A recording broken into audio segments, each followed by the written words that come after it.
Jazz is made to seem inaccessible on purpose, but I don't necessarily think that's jazz's fault.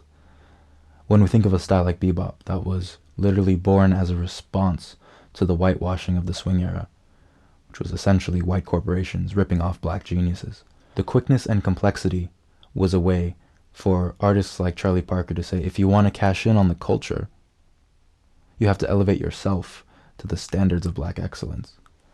But as the style became more widely accepted and eventually adopted by academia, the gatekeeping mentality followed suit. And I think a healthy dose of gatekeeping is important in preserving a tradition, but it's twice as important to see who's doing the gatekeeping now. But what do you think? Do you think the world of jazz today holds space for working class black excellence? Or does it only cater to the ruling class? But also, while we're on the subject, isn't it fucking rich that the same generation that signed off on cutting music programs in schools so they could fund bombing the living shit out of the Middle East is the same generation that wants to turn around and say that we have garbage taste in music? They can fuck all the way off as far as I'm concerned. But at the same time, it makes sense. If the revolution will not be televised means that it has to come from our hearts and our souls first, then why not deprive us of a language that so beautifully captures the complexities of the human condition? Why not just pump us with the same 4 chords so we can dance and drink and forget about our problems for a couple hours? Don't explore those difficult emotions, just run away from them. Stay trapped in our little cycles. Let the complexities of refined music be enjoyed by the ruling class, who has nothing to gain from a spiritual upheaval of the soul that manifests itself as a physical upheaval of society as we know it. I say that your experience of the world is just as deep, just as nuanced.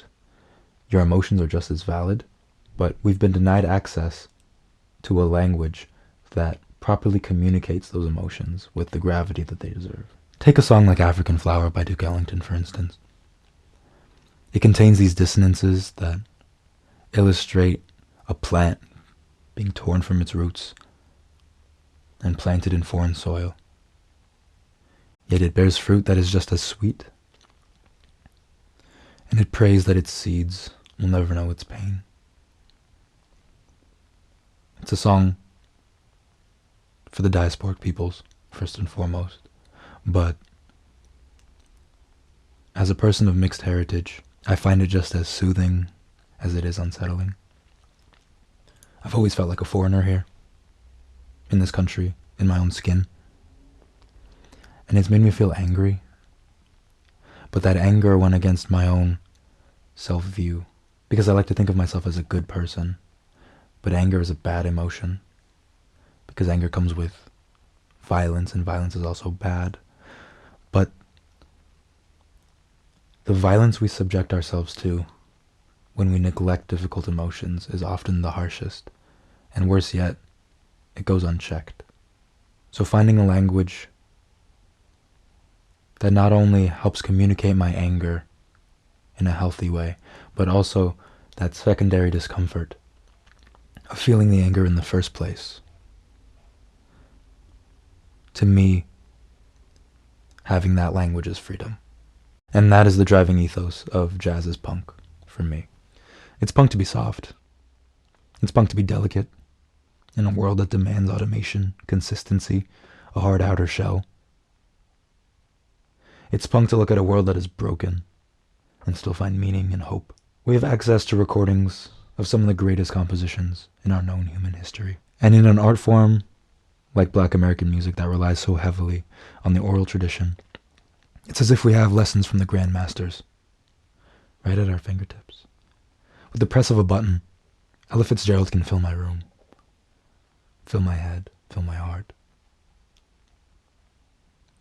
And I can assume the posture of a humble student and bathe in the wealth that her knowledge and her beauty have to offer.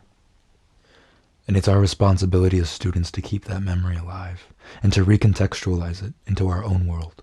And I can't think of a better way to say fuck you to the politicians and oligarchs that continue to plant seeds of doubt and violence and ignorance than to transcribe the gifts of a timeless love